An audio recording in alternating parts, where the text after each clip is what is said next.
All right, so it is Friday once again. We are going into a new weekend crop of movies, and if you know when you're watching this, the movie is a singular again, like last week's Jurassic World Rebirth. We're going to see the rebirth of the DC universe in the theaters of Superman.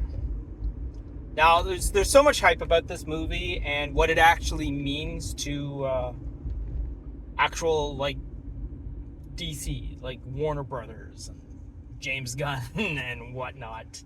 We are dealing with again, like I said, we originally started with Creature Commandos, is actually technically the first introduction of this new DC universe to the world, but again, that was animated and on TV. This is the big screen premiere of what is trying to be called the new DC universe, or whatever they're calling it. Not 100% sure. I'm a fan of James Gunn's work. What I've seen, I've been trying to avoid seeing as much as possible of this movie. I went about when they announced the final Superman trailer. I refused to watch anything after that. I've obviously caught a couple of interviews with the cast members and all that sort of thing, so it's technically not really them. They're doing a lot of cutesy, funny things and all that. This has been this season. This year has been quite impressive, quite entertaining, with all of the media that all these stars are doing for their movies. And of course, you're talking about big bombastic movies that are going to the theater. Of course, you're going to be putting your best foot forward as much as possible. But it's nice to see that no matter what the movie turns out to be, it looks like, at least during these interviews, that these cast members are still enjoying being around each other. And the cast of Superman is no difference to that information. Of course, you have a lot of actors that are very comedic to begin with, and some that are not, but it definitely is entertaining to see them being themselves, talking about their characters, or just talking about being around each other, which is also kind of a fun thing. So Superman, it's a long time in the coming. Of course, after the Snyderverse ended, and we had Brandon Routh and other things. We've had a more successful animated Superman stories. But so this is going to be interesting. Again, I am a fan of Superman since '78, when I first saw Christopher Reeve. In the role, way back when I was a little kid. But so I've been a fan of theatrical Superman showings, and even small screen. Small screen's been probably a good source of Superman over the decades. But animated as well is, like I mentioned, is a very good point of contention for Superman to have some fantastic storytelling. The movie itself is just over 2 hours long, like by a little bit. Like, I think it's 2 hours and 9 minutes. So we're looking at obviously we're not going to have an origin movie, which is a good thing, because look, if you're coming into Superman at this point and you have no idea where he came from or whatever, you read a comic book. That's all I gotta say. Just read a comic book. It looks like we're going to be into a story where Superman has been around for a little bit, because from what I can tell from trailers and whatnot, again, if you don't want to know, spoiler alert coming up, looks like Lois and Clark are already in a relationship of some sort, or at least at one point they become part of a relationship at one point. It's kind of hard to figure it out, but again, we're dealing with a short enough movie, and the amount of stuff that they're packing into this from just like the initial trailers, there's a lot going on. So they're probably going to streamline a lot of stuff. We do know we're going to see the Kents. At least, again, from the trailers, there's at least one sequence with the Kents. Like I said, there's Clark acting like Clark, Superman acting like Superman, Crypto, which is also another, again, storyline that is going to be introduced because of who is the actual owner of Crypto. But yeah, so that's it. We're going to see Superman in the theater, opening night. We're going to see a 7:20 show, so I got about half hour before curtains up. I know they don't do curtains up anymore and all that sort of thing, but that's the time that the movie's supposed to start. Here we go, heading to the theater. So we got some metal tins. The same thing about that? No, the two different things. It's been all. It's kind of cool. Something tells me they're gonna have these for a while, and of course the non-food related merchandise: pillows, T-shirts, earbud case, and your stuffies. I seem to have found a wild Dan in the open. Hey, how's it going? We're going to Theater 9. Theater 9. Enjoy your show. What's on top in the bag? What's on top in the what? Oh, I don't know what that is. I was just about to say, we get yet again gypped on in Canada not getting anything cool. Yeah, exactly. We get, like I said, we get the metal tins, we get... Oh no, they're a plastic cup. At least it's a plastic cup. Is it a... Oh my god, is it a phone? Oh, it's an actual pot. It's an actual... And the Superman figure is here. Okay. It's like kind of beaming through. But the action figure is inside. I see. Okay, so it's a... The Superman. Yeah. All right, I see. Okay, so it's a box that the character stands outside shooting lasers into it, Yeah. and the popcorn because it makes... I see. Okay, and how much is that going for? This goes for $56.49 after tax. And that's without the popcorn? With popcorn. You get a Oh, with large the popcorn. Well, that's a good thing to go. Okay, thank you very much. I appreciate that. All right, what do we got here? This is... Yes. This is the big... biggie for Superman that we got as the popcorn bucket in Canada, which seems to be a popcorn machine. Little figure inside. What do we got? Oh, that's a pretty big, hefty figure. Oh, I got it. He clicks in here. Yeah. Why is it Henry Cavill? Look into my eyes. There you go. Pop my popcorn. There you go. Now you get Superman personally popping your own popcorn. It's not bad. Not bad for, what, 50 bucks? $50, yeah. Yeah. Oh, God. Oh man, those tariff prices. Good old Crypto. And then one of the other ones was Crypto's little dog tag. Yeah, because the Fantastic Four, apparently, the Galactus head was released in the States today. Yes. The $80... Which is huge. Oh, it's definitely huge. Its eyes light up and all that sort of thing. Yeah, it's like, what, 18 inches tall or something like that? But, I saw it up today. yeah, we're not going to see that here in Canada. No. We don't see any. We're gonna get maybe a metal tin bucket and something else, but that's Fantastic Four to The week. figure was more unexpected. Yes, exactly. Yeah. Well, it'll be a full theater, no matter what. Here we are. Caved and got a friggin' Crypto cup. Dan got the big Superman box, so we'll look at that later as we're coming into the theater, and we gotta check to see where we're sitting. There you go. That's how full a theater should be. I'm Alice. That was pretty sweet. It wasn't as silly as I was expecting.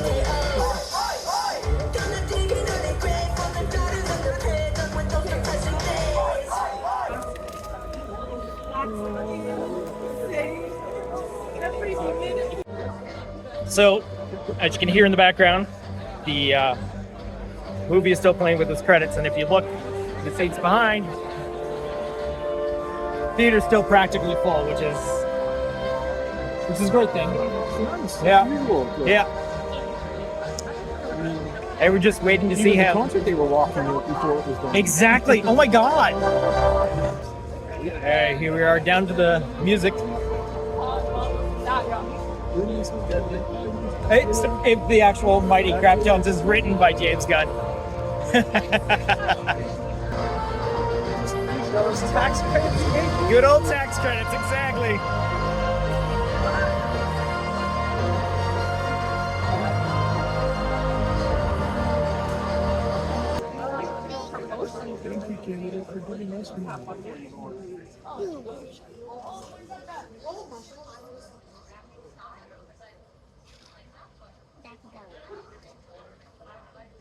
When? What? Yeah? It's just a little off. What do you want me to do?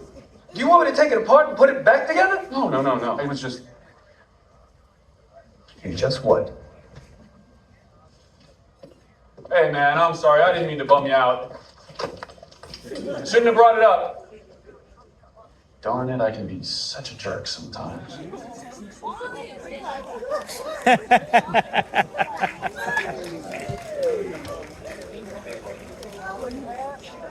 Which we all thought was a keychain until the very opening of the movie, and we realized, oh, it's the dog tag. Yeah, I think it is. I think it is. Superman. Oh, is it me, real Superman? I did like how Panera Bravia had the spoiler alert, the same Solar Man from Superman 4. Yeah, I was thinking the exact same thing. Yeah. There was, I thought it was fantastic. It was so much fun. It was very James Gunn. Yes. Even down to that whole entire spinning camera fight sequence with one person in the whole entire army. Yes. Which again, if that's like his hallway fight, Yeah, exactly. Oh yeah, for sure. Yeah. here for it. It was well done. Yeah. Probably the best non-con hint ever hit the screen. I think. Yeah. Like Yeah, they were very. legit average. You're right, that's a hot good point. Kansas people. Well, Chris, the 79, 78. Okay, but the 70 people were 60 years old at the beginning. That's true. That's true too. Yeah. They didn't age Yeah. it all well. No. Yeah, Clark did. But, yeah. that was the same era as the mother who lost the kid in Jaws. She was like totally 32 and she looked 57. I like how much of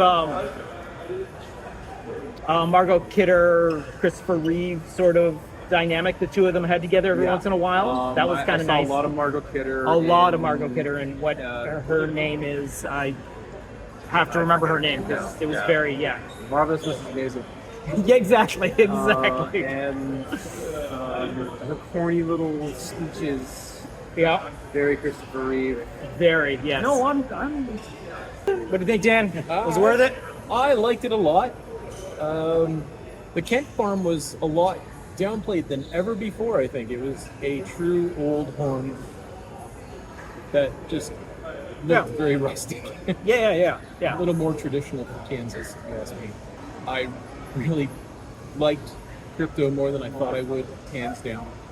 That was just, I was expecting a lot more silliness than there was, because the trailers, the clips I saw, made it pretty damn Oh, they silly. definitely played up on the cartoonishness of Crypto, but It ended up being a little more entertaining than I truly expected. exactly. It was a fun movie. It was. Definitely a fun movie, and I've been saying that a lot this summer. And it proves that you can have a premier movie franchise title that isn't an origin story and it be successful, which is extraordinarily hard to come by. Yes, yes. The nice thing is not an origin film. There was enough exposition to fill in the blanks, I would which say was that good. the closest thing I could think of is the original Mission Impossible movie. Are we all You had to have a basic societal understanding of the television show Yeah, to know what they were doing and where it was going, and everybody knows the Superman origin story and the associated characters like Green Lantern. Exactly, You know yeah. that anyway. Yeah. So you don't need to see the ship crashing with one No. planet. I'm not against seeing it crashing, I hope they'll, at some point, perhaps in some kind of weird flashback or something, they'll show an exposition of it happening. Yeah. Not But yeah, necessary. there's an opening scroll that explains what happens. Like they get you up to date perfectly in just a couple of sentences, which is fantastic. But also perfectly establishes the universe that you're in, and Yep. gives a lot of freedom to do stories in the past. Yeah, And not affect anything. exactly. I never Thumbs up. thought I would want to see another Green Lantern movie again, but Nathan Fillion kicks ass. I mean, That was Nathan Awesome. Fillion, though. It was still Nathan Fillion working with James Gunn, so that's Yeah. the Nathan Fillion you get, yeah. I mean, the next one is the HBO Max series, which is going to be more of a rooted sort of detective story, Yeah. so... I don't know. He played Nathan Fillion filled it in. So Oh, yeah, no, Guy I Gardner was really nervous about how it would work. Yeah. Nathan Fillion's Nathan Fillion. Yeah, but exactly. He made a good jerk. That was. He did.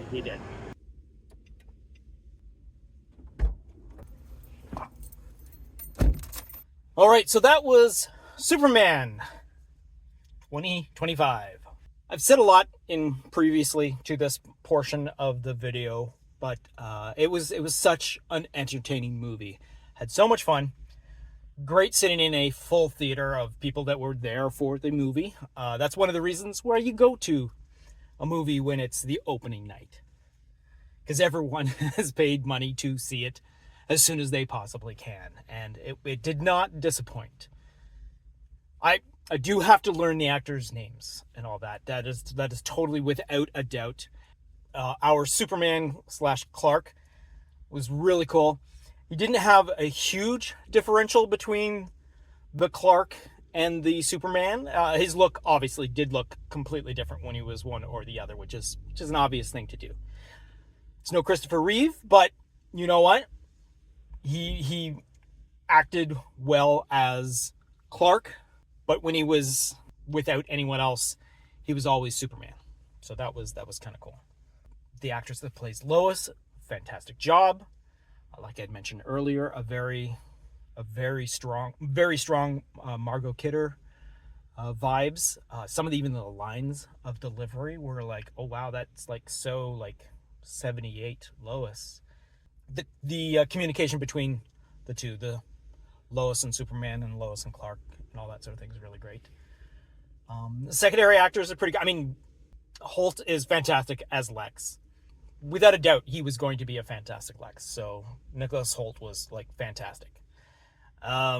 We have the Jimmy Olsen was fun. There's a lot of great banter between the characters, which was kind of cool. Our secondary characters that were at the Daily Planet were all right. Don't know 100% why they all had to be there. But I guess we're building a universe, and these characters are obviously going to become part of future storylines, so that's why we introduce them now. Mom and Pa Kent were fantastic. Like my buddy had mentioned, they do seem like real, actual farmers from the heartland. They look like they've been doing farming their whole entire life, and it was very believable. Our Justice friends, our buddy league, was great. Hawkgirl and Guy Gardner, Mr. Terrific. Well done. Costumings looked fantastic on them. Worked really well. The Engineer and Ultraman, the bad guys under Lex's control. Spoiler alert. If you didn't know that by now, I apologize. But they were really well handled too. The digital characters, like the robots in the Fortress of Solitude, were really well done. Can't say enough about Crypto, how fabulously realistic Crypto worked. We did get to see a lot of the antics in like trailers and previews and stuff of Crypto, but thankfully there was more to Crypto than being the wacky side character. It's a big budget movie nowadays that involves superhero characters, metahumans, sorry. So you're going to have a lot of beyond what people can do fighting wise. So you have a lot of digital doubles and all that. These digital doubles are really well handled. They moved, they didn't feel very claymation-ish as some do look sometimes. It was a joy to watch this movie. Glad I got to see it with a couple of friends in a full theater. Everyone stuck around. There's a mid-credit and an end-credit scene that you got to stick around for. Yeah, so Superman, good movie. Do yourself a favor, go see it, theater. If you can see it in IMAX, fantastic. I'm not sure what other formats it's in. I'm pretty sure that 40X would be quite a ride, and the D-Box would be kind of cool. 3D seems that it might be kind of spectacular as well. So yeah, so that's all I got to say about Superman. Go see it. It's a fun movie. And again, I've been using that phrase a lot, and that's how I like. If I go into a movie, enjoy myself, whether or not the movie is spectacular or okay, as long as I have fun, I haven't lost anything. If I felt it was a chore to sit through a movie and all that, then that's not so good. If I had fun, if I enjoyed myself, it makes it a good movie. Not all good movies, though, are spectacular. Some of them are terrible, but still fun to watch. So, with this one, top grades. James Gunn making a really good statement with this movie with the new DC universe, or whatever they're calling it. So again, do yourself a favor, go see movies, because the only way we're going to get movies like this in the movie theaters is by showing the people that make these movies that they can still make money from people going to the movies. So you go out, see movies, and then they'll know, hey, people are going to go see movies, so we'll make movies for people to see movies, and that's what we'll get more summers like this. So next time I see you at the box office.